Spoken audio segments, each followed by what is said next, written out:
Welcome everybody to to this video. I'm the Seventh Sword, and there are so many games. There are just so many games. As a gamer, it's incredible and it's overwhelming, and it's just like what do I even do?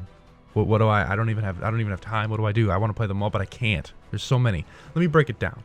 In the span of just basically a month, from the end of August to the beginning of October, these are the main titles. There's so many things in between that I don't even know, but these are the main big things.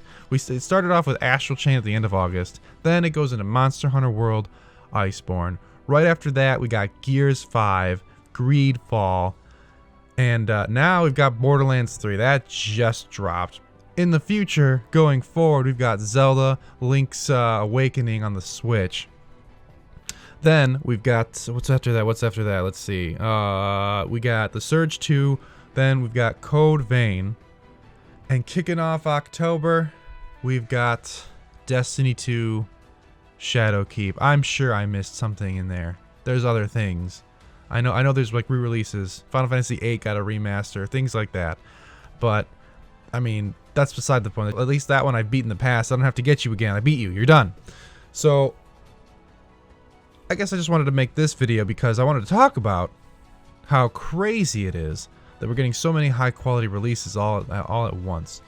And in the past, I mean, like, this has kind of happened before, but I feel like it's happening more often now, and it's happening in these little microcosm bursts. Because I mean, it slows down a little bit, but then not much. It's gonna pick up going into next year, because we're gonna have Dying Light 2, we're gonna have Final Fantasy VII Remake, we're gonna have Cyberpunk 2077, and then we're gonna have even this month we got Death Stranding, or not this month, but this year we've got Death Stranding, and there's so many. Like, I can't even keep track of all of these fantastic, unique titles too. It's not even just high quality games. It's a lot of these games have a unique premise, things that make them stand out, which is cool. There's so many of them now. It's getting awesome. But at the same time, it's how in the world could I possibly find the time to experience all of these? Well,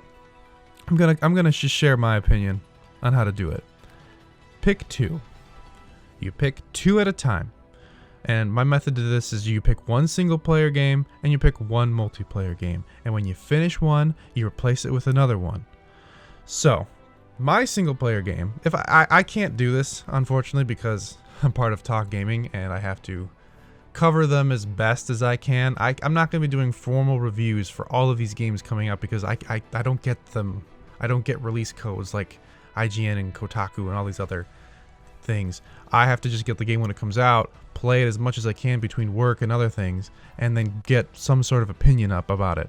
So if I could only pick two, and I wanted to thoroughly enjoy them, I would pick Astral Chain as my single player game right now, and Monster Hunter World Iceborne.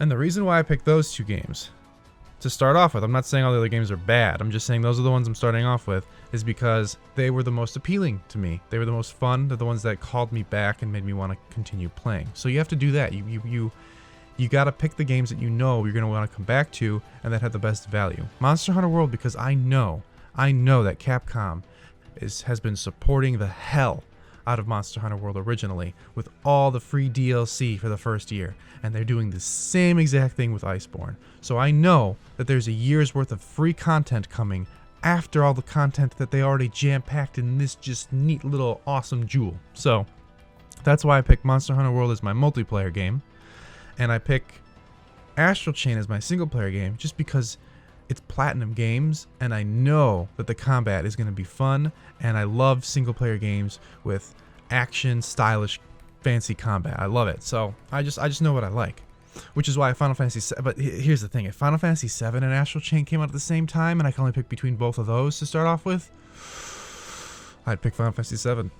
I mean, I'd have to do it just because I want to see where that goes. But that's beside the point. You get what I'm getting at here, is that you gotta pace yourself in this time of amazing, overwhelming, just gaming. You got to do it. You can't try to play them all, because if you do, you're just going to dabble a little bit and you're not going to get the full experience that you deserve or that you want as a gamer. So as of this video, I'm actually going to slow down. I'm going to go more focused. I'm going to definitely be focusing more on Monster Hunter World. I will be doing a little bit of Borderlands, but for the most part, I'm going to just be focusing on the games that I really, really enjoy, so that I can get a good experience out of it, and that way I can share that experience with others as well. And that's what you have to do. And once you're done with that, or you feel like you've satisfied that, you know, to a point where you're not playing it, or you don't want to play it all the time and you have room for other things, then expand. Note, this kind of sucks for developers when all these great games come out at the same time, because people are going to have to pick. They're not going to be able to get them all. Even if you want to support all the developers because all their games are great and you want them to make money so they can continue making great games, sometimes you just can't afford to do it. You have to pick only a couple.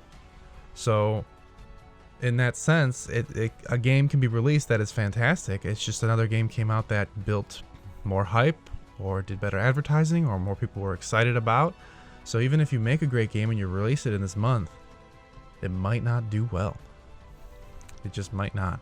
It might do well later down the line, but it could already be too late at that point. So you got to be careful when developing a game and when you release it.